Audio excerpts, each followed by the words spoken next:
There's always that one player that you're not really expecting much of, and they end up having a huge impact for your team during the season. It was Chris Sale last year. Who will it be this year for the Atlanta Braves? We'll discuss that on today's episode of Locked On Braves, so let's get into it.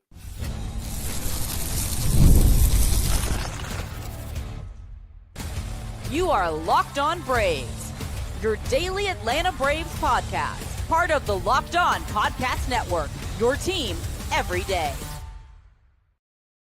Hey, and welcome back to Locked On Braves, part of Locked On Sports Atlanta, where we cover your favorite Atlanta sports teams each and every day.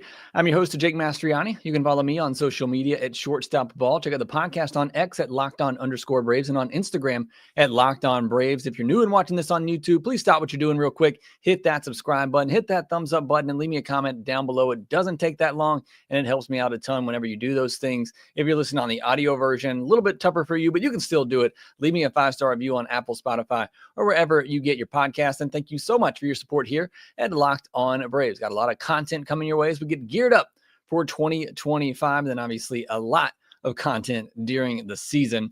Today's podcast, I'm going to tell you who I think is the biggest X factor for the Atlanta Braves in 2025. We'll also get some of your comments and some takeaways from Ian Anderson's outing on Thursday. All that to get to on today's episode of Locked On Braves. Thanks as always for making Locked On Braves your first listen of each and every day.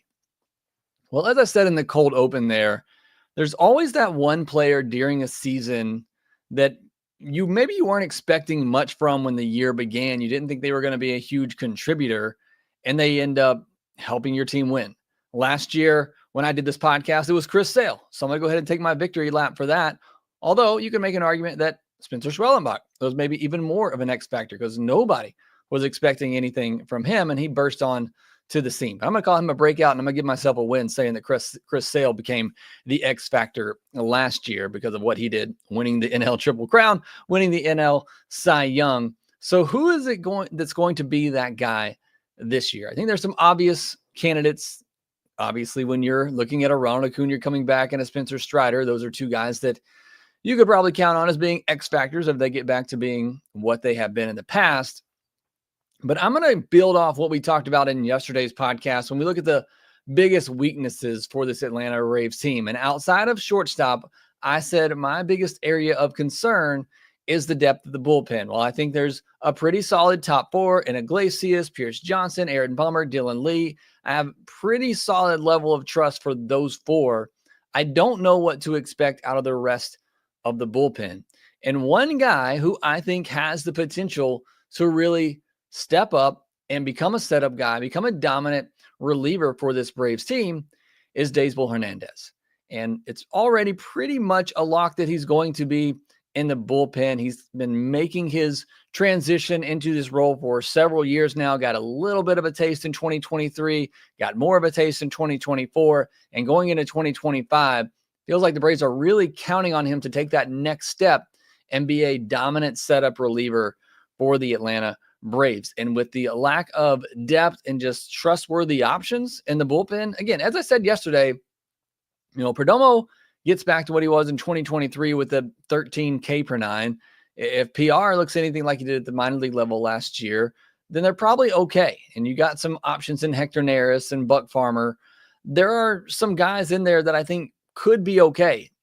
But Daysbel is that one arm for me that if he reaches his full potential, you're talking about a 7th, 8th inning guy, potentially even closer stuff at some point. So I think he is the biggest X factor for the Atlanta Braves when you consider, if everybody's healthy in the rotation, there's some good depth there, and everybody's hoping for depth in the rotation. The lineup is super deep. You could say maybe Jerickson Profar, and some of you did. We'll get to some of your comments later, and I would understand that approach. But again, just looking at where I think this team worries me the most going into the year, I think Daysbel has the opportunity to have the biggest impact, because if he can step up, take that next level, and become a dominant 7th, 8th inning setup guy, that is going to be huge for this Braves bullpen. Because like I said, I have 4 guys in Iglesias, Johnson, Bummer, and Lee that I have a good level of trust in. But at some point, one of those guys is either going to get hurt or is going to have some regression. And you're going to need somebody else to fill in for them throughout the year. And I think Daysbel can be that guy. Let me tell you why.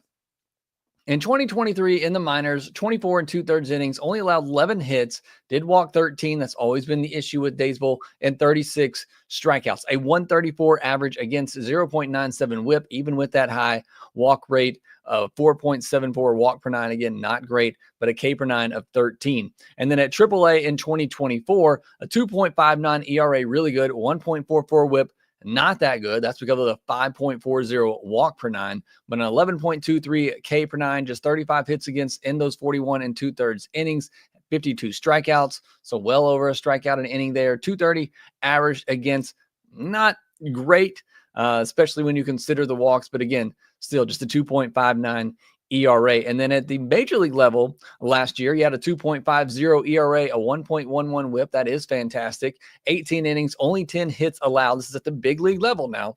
What he did last year, he did walk 10, but he struck out 26 in those 18 innings, a 159 batting average against, 13 K per nine, but a 5 walk per nine.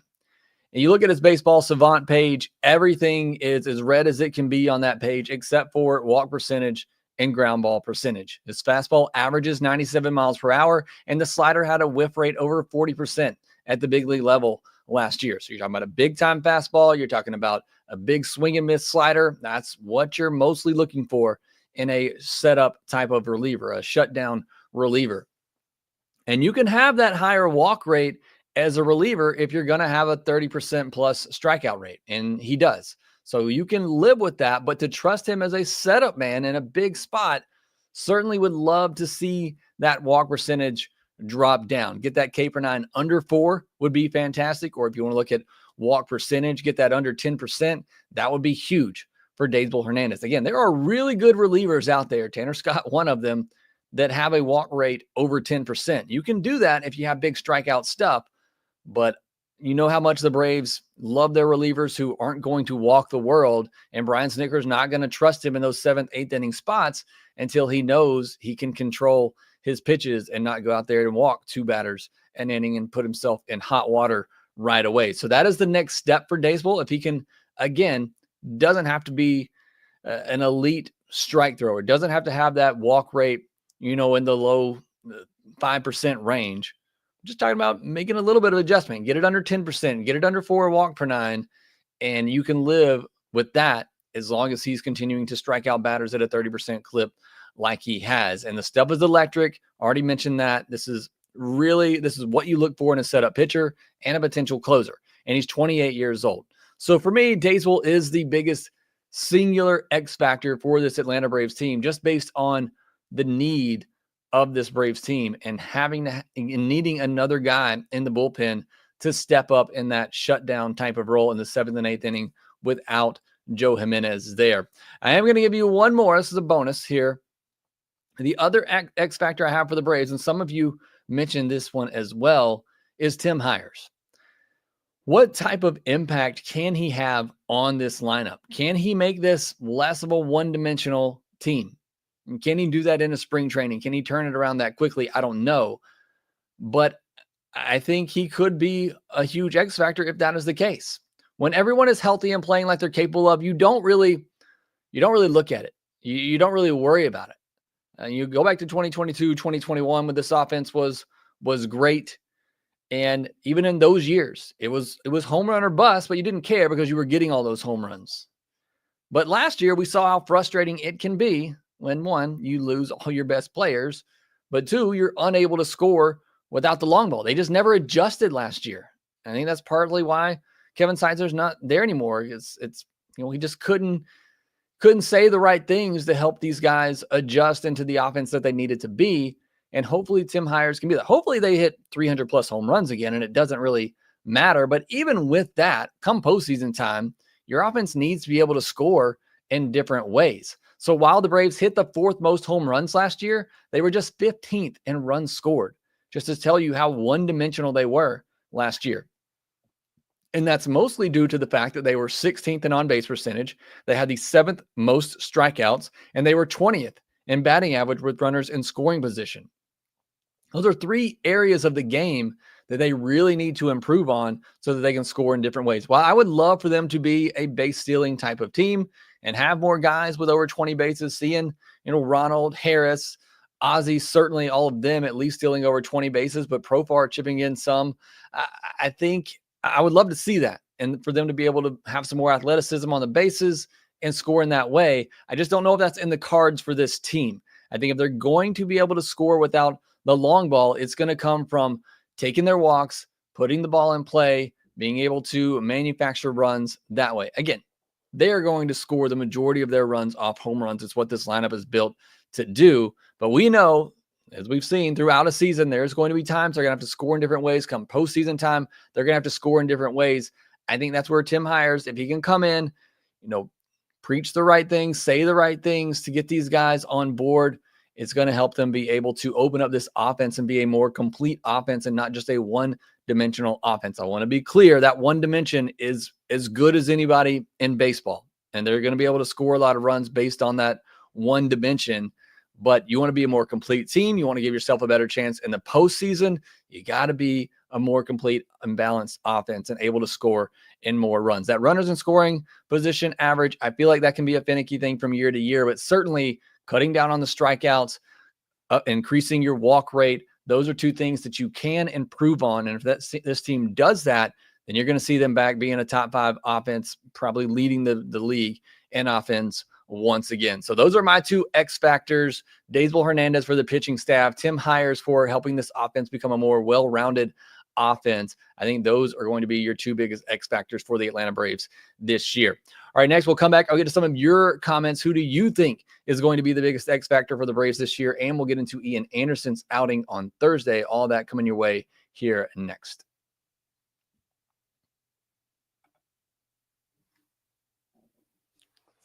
Well, as always, thanks for making Locked On Braves your first listen of the day. Go check out Solely over at Locked On MLB, getting you caught up with everything happening around Major League Baseball and all the other great MLB podcasts we have here at Locked On. You can check those all out on YouTube or wherever you get your podcasts. We'll have one more episode this week, our weekly mailbag episode coming your way on Friday. Look for a post from Locked On_Braves on X. Submit your questions to that post to be answered on Friday's mailbag episode. Well, let's jump into some of your comments. Asked you who you thought was going to be the Braves' biggest X factor this year. Battery Mates Pod says Spencer Schwellenbach for pitcher, Matt Olson for position player, and offensive approach production. So kind of on the same level of thinking there with Tim Hyers, because I think he could be behind that change in offensive approach if we see it happen. Dustin Mount says bounce backs from players. And I think that's probably the most logical X factor this year, is just getting players back to getting healthy and back to their norms. That's going to be the biggest X factor for this team this season.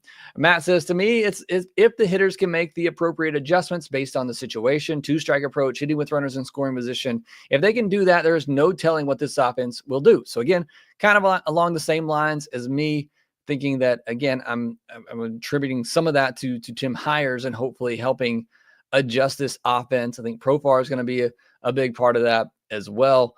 Trent Helms says, Ronald Acuña, will he be better than the first season he had and then when he had ACL? I think he will. He already says he feels better. He looks really good. If you watch the Behind the Braves episode on Wednesday, I'm ready to see him playing right now. Hunter Mayer and Sean Tate also liked Acuña coming back as the X factor. Again, I think that's a pretty easy call, not taking any shots there, but certainly Acuña coming back is going to be a huge X factor for this team.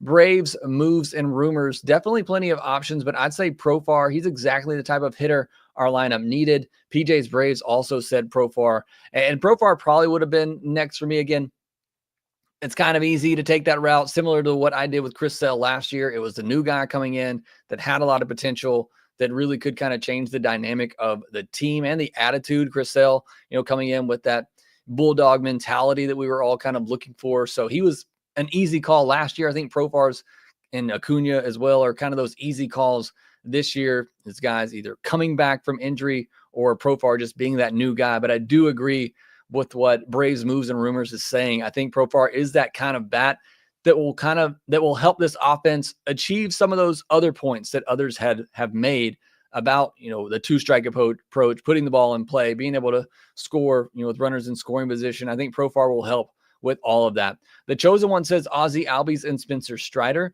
Doc's Card says, I'd say Baldwin at the moment. And Donna B also said Baldwin. A lot of hype for Baldwin right now, and that's a good pick as well.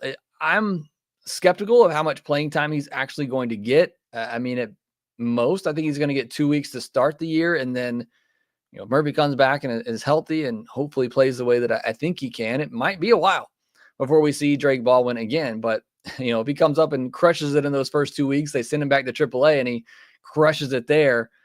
He's kind of going to force their hand to find a way to get his bat in the order and maybe bring him up in just split time with Sean Murphy. I don't know, but certainly if the Braves are needing that offensive punch, then maybe they will do that. But that's getting ahead of ourselves a little bit. Let's see the guy make his debut. URI is with me saying Tim Hyers as well. Caleb Hudgens says Spencers, Strider, and Schwellenbach. Yes, having two Spencers who are fantastic at throwing the baseball is going to be a huge X factor for this Braves team. Thank you so much for sending in your responses. Let me know down in the comment section below who you think your biggest X factor will be for the Braves this year. Let's move into Thursday's game recap. Ian Anderson started in this one. 3 1/3 innings, only allowed 1 hit, did walk 4 batters, no earned runs, and 4 strikeouts. 5 ground outs for Ian. That is good to see, getting it on the ground and getting the strikeouts, but those walks weren't pretty. I know the 2 in the first inning that he had were both 4-pitch walks. Some of them were close, but it really was all over the place a little bit with his pitches there. And then he walked the final 2 batters that he faced in the 4th inning before he was removed. So it's been kind of the same thing with Ian Anderson. It's 3 spring training starts now, and he's walked, I got to count it up, 9 batters already. He's walked 9 batters in spring training in 3 starts so far. And so it's just the same thing with Ian Anderson that he's struggled with since coming up to the big leagues. And look, he struggled with walks when he was good at the big league level. I'll never forget Dusty Baker in the World Series saying it was just kind of effectively wild. And that's probably the best way to describe Ian Anderson. I think hitters just finally realize, wait him out and be patient, because he is going to be wild, and wait till he leaves that fastball in a good spot and jump on it. And it's just kind of that same thing. Now, he did throw that slider, got a good strikeout on that slider, and that is a difference maker for him. But until he can really get the fastball command down, and that's the biggest thing. I mean, I'd love to see him. I think the changeup's good enough. He can throw it for a strike when he needs to, but it's generally going to be a pitch that's falling out of the zone. It's really about locating that fastball. He got another good strikeout where he threw the fastball painted at the bottom of the zone. That's a good spot to play off that changeup. Hitters thinking they see something down, it's probably going to be the changeup breaking down out of the zone, and you freeze them with the fastball at the bottom of the zone. If he can do that consistently, again, just wherever you want to locate that fastball, he's got to be able to throw it more consistently so that he can play that changeup off of it and play that slider off of it. But unfortunately for me, it's just the same thing. Could he be okay as a number 5 starter and pitch to a 4.25 ERA? Yeah, I think he can do that. But I just don't see a different Ian Anderson, is what I'm saying. And the last version of Ian Anderson that we saw was a guy who got demoted to AAA. So I'm not all that enthralled with what we've seen from Ian Anderson so far, even though he hasn't given up any runs. He hasn't given up a lot of hits or anything, but it's still just kind of the same Ian Anderson that we saw before the injury, that's struggling with command, struggling with control, walking too many batters. He has given up 1 run so far in spring training in his 8 innings pitched. But again, I'm not seeing any improvement with the fastball command, and that really hurts the upside for Ian Anderson. Again, I think he could be a fine 5th starter in a rotation, but he's also just not going to get you consistently be able to get you 5 and 6 innings because he's throwing so many pitches. That was the thing before with Ian Anderson, is he just threw so many pitches. He wasn't giving up a lot of hits, wasn't giving up a lot of runs. He just couldn't hardly get through 5-6 innings because he was throwing so many pitches, because he'd walk 4 or 5 batters. So it's the same Ian Anderson that I think we've seen all along. A guy that is really impressing so far in spring training is Eniel De Los Santos. An inning and 2/3, no hits, no walks, no earned, 1 strikeout. The 2/3 that he pitched, he relieved Ian Anderson in that 4th inning after Ian walked 2 batters. He came on through 2 pitches, gave up a rocket right to Orlando Arcia, who caught it and turned the double play at second, but then came out for the next inning and mowed him down as well. He's been very impressive so far. 4 2/3 innings, no hits, no walks, no earned, 4 strikeouts. He's got a shot at that final bullpen spot. Been throwing the ball well. Other relievers in this one threw the ball well. Iglesias, Buck Farmer, all the pitching in this game for both sides looks really good. Perdomo did get the blown save in the 9th inning. He gave up a solo home run on a middle fastball at 94 miles per hour. It was facing a right-handed batter, but a righty nobody's heard of, and you throw 94 down the middle like that, a lot of times it's going to get crushed, as it did, and that ended up tying the game 1-1 final there. Bases loaded, no outs in the first inning. The first 3 batters of the game walked for the Atlanta Braves. Each pitcher was kind of struggling with command early on, and Ryan Weathers has looked really good so far in spring training for the Marlins. That's who started it, but he walked the first 3 batters of the game, got removed from the game, and didn't give up any runs because they had a pop-up from Ozuna, and then Ozzie Albies smoked the ball right to the second baseman, who turned an easy double play. And so a lot of Braves fans having some PTSD there from last year, where the Braves just could not score with a runner on third and less than 2 outs. Here they had the bases loaded, no outs, and didn't score a single run. I am not reading too much into that. But again, that's just the frustration that we saw a lot of last year. Only 2 hits in this game for the Braves, one by Eli White and one by Carlos Rodriguez, a couple of guys who are battling for the final bench spot. A couple of nice plays by Matt Olson on defense. Love to see that from the Gold Glover over there. First kind of cool night game, not making excuses. I know CJ was talking about it on the broadcast, that it was pretty cool there, relatively speaking, but those are going to be the kind of conditions you're playing in a lot early on in the season. So you got to be able to battle through that, whether you're a pitcher trying to find feel on the baseball or a hitter up there trying not to get jammed. It was in the freezing cold. My kid played in 40-degree weather tonight. It wasn't anything worse than that. But just thought I'd throw it out there because it was a very low scoring, not a lot of offense in this one on Thursday night, a 1-1 tie with the Miami Marlins. But let me know what you think about Ian Anderson. Have you been impressed by him? Again, he hasn't gotten hit around a lot. He hasn't given up a ton of runs, but I was just hoping to see some improved command, and the walks are telling me that's just not there. I do like the slider. I think that's going to help him a lot. The changeup's obviously a pitch there that's still there for him and is really good. That all looks great. You just can't be walking 3, 4, 5 batters a game. And he hasn't even, got into the 5th inning yet. And he's still already walking too many batters. So that has me concerned for Ian Anderson. But let me know your thoughts in the comments down below. Maybe you're seeing something in the actual, pitch. Like I said, I've watched him pitch, and the stuff isn't bad. It's just he loses that fastball command a lot of times, and it's just not going to be able to get away with that at the big league level for 2-3 times through the order. But again, let me know your thoughts in the comments section below. What do you think of Ian Anderson? Does he deserve that last spot? Do you think it's a real competition with Bryce Elder and AJ Smith-Shawver? You think AJ Smith-Shawver can go in and steal that spot?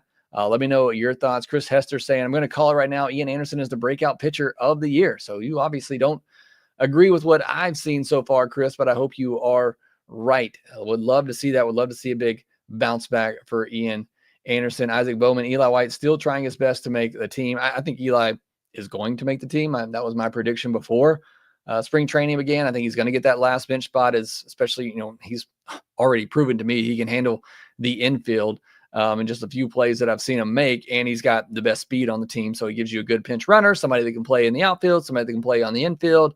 I think Eli White's is going to be on the bench to begin the season. All right, next we'll get into some news of the day. We had Grant Holmes and Hector Neris throw the other day in a minor league setting. We'll talk about that next and get to some of your comments. Looking for a snack that's both delicious and nutritious? Crack into a good source of protein with Wonderful Pistachios. Wonderful Pistachios is one of the highest protein nuts. Each 1-ounce serving has 6 grams of protein, giving you over 10% of your daily value. Plus, they're packed with fiber and better-for-you unsaturated fats to help keep you feeling fuller longer. Personally, I love the no shells variety. It's the perfect grab-and-go snack for those busy days, whether I'm snacking at my desk, putting the podcast together on a road trip, or just need a quick protein boost, they're always my go-to. And if you love cracking open every shell for that satisfying crunch, the in-shell options are a classic favorite. Wonderful Pistachios is a complete protein providing all 9 essential amino acids. Whether you're running between meetings, dropping the kids off like I am doing quite often, Wonderful Pistachios are the snack that works as hard as you do. Get snacking and get cracking with the snack that packs a protein punch. Visit wonderfulpistachios.com to learn more. So we did have Grant Holmes and Hector Neris face minor league hitters during the Braves off day on Wednesday. This coming from Mark Bowman of MLB.com said Snit was pleased with what he saw from Grant Holmes and Hector Neris as both faced minor leaguers on Wednesday. Holmes threw 4 innings and still seems to be in line to begin the season in the rotation. With the way that Ian Anderson has thrown the ball, I don't think it was ever really a question. Grant Holmes is certainly going to be in the rotation to begin the year, and feels like the favorite to stay in the rotation once Spencer Strider comes back. But we got to see. There's a long way to go before now and then. But Grant Holmes, continuing to get stretched out, going 4 innings. Wish we could have seen Hector Neris because I think he's got a shot to get that final bullpen role or play a role at some point this year for the Atlanta Braves. So hopefully we see him in a spring training game soon. But good to see that he's here and getting those reps in, getting ready for the season. That's all I really got for you today. I was going to get to some of the comments here. So if you have one, put a question in the chat section. We'll kind of wrap up with that, but appreciate you all joining me here today. David Agnesia says Ian Anderson has good stuff, just wild enough, needs to be able to throw strikes when he really needs to, though. And that's the key. I just don't know if he can do that. I don't know that I trust him enough to do that. So again, I was hoping for more from Ian Anderson. I just haven't seen it yet. And again, it's not like he's getting hit around the yard. It's the same version of the Ian Anderson we've seen before that had a lot of success. I just don't know when you're facing a big league lineup and facing the same guys 2 and 3 times through the order, can you continue to get away with that? Because he wasn't getting away with it, last time we saw him, and that's why he got demoted before the injury happened. I just don't know how often you're going to be able to get away with that lack of control and command at the big league level for Ian Anderson. Austin Pruitt, why does Holmes not throw during spring training instead? It's all just kind of the timing and where it lined up. It's also getting to the point now where before they were having, guys piggyback each other in a start. So you'd have Ian Anderson start and you're hoping he's going to go 4 innings and then have Grant Holmes follow him. And you're hoping he's going to go 4 innings. You're covering 8 innings in a game and nobody else is getting to throw. But it's also just more so the timing of it and making sure that Grant Holmes stays on schedule. So that's why you do that. Puck Culture, who is your favorite Braves player of all time? Andrelton Simmons is my favorite Braves player of all time. Thanks to Doc's Cards who sent in this great Andrelton Simmons auto rookie to me back here. That's my favorite player of all time. Antonio Lopez, let's trade Ian, Elder, and Nacho. Who are you trading them for? What are you getting? I don't know. I don't know exactly what the value is there. I think you also need those guys. I mean, I can see them trading Nacho, especially if they're converting him to a third baseman full time. I don't know what else they're going to do with him. It's kind of getting to a Vaughn Grissom situation. If you're not going to play him, trade him. But I still like it there for the depth. Mike Gregg, I think AJ Smith-Shawver will be this year's Schwellenbach. I hope so. I was really excited coming into spring training for AJ. Not that I'm not excited now. But I'm really excited for this year for AJ Smith-Shawver. I think this could be a big season for him. I don't know if it's going to be quite Schwellenbach level. What Schwellenbach did last year was just so impressive. I mean, Schwellenbach could be a top 20 pitcher in all of baseball by the end of the year. I don't know if AJ Smith-Shawver is going to end up being that, but I do like AJ Smith-Shawver, as Jeffrey Humphrey says. I think he has a bright future. All right, thank you so much for joining me here today. Puck Culture, Jeffrey, David Agnesia, Austin Pruitt. Thank you so much. I appreciate the comments. Antonio Lopez, Mike Gregg, PJ's Braves. What do you look for from hitters in spring training? The average always seems low, but I know guys may be working on stuff. I mean, it's hard to say. For hitters that I know are locked in, like an Austin Riley, a Matt Olson, I'm really not looking for anything in spring training. Guys like Jared Kelenic, I'm watching to see the plate discipline. That's why I mentioned the other day when he played, he drew a walk because I thought it was a good walk for him. He took some close pitches. So for players like that who are on the fringe that I need to see some improvement from, I will kind of focus on approach more than anything, what they look like in the box. For guys like Austin Riley, Ozzie Albies, Michael Harris, I don't care if they go over 50 in spring training. It's not going to change my opinion of them at all. But for guys like Jared Kelenic, Brian De La Cruz, are battling for a spot. I am looking to see what their plate discipline looks like, what their approach at the plate looks like, more than the results. Obviously, would love to see them make some hard contact, but it's really hard to judge hitters in spring training. Pitchers, you can kind of see it a little bit more easier visually. But for hitters, it's kind of tough to gauge. All right, that will do it this episode of Locked On Braves. Thanks so much for joining PJ's Braves. I'll see you there at the end. I really appreciate it. Make sure you subscribe on YouTube if you're new. Hit that thumbs up button. Leave me a comment down below. Follow us on social media at shortstopball, at LockedOn_Braves on X, and Locked On Braves on Instagram. Make sure that you rate, review, and subscribe to the Locked On Braves podcast wherever you get your podcast. Kristen, good night to you. See you on home opener there. Y'all have a good night, and I'll talk to you next time.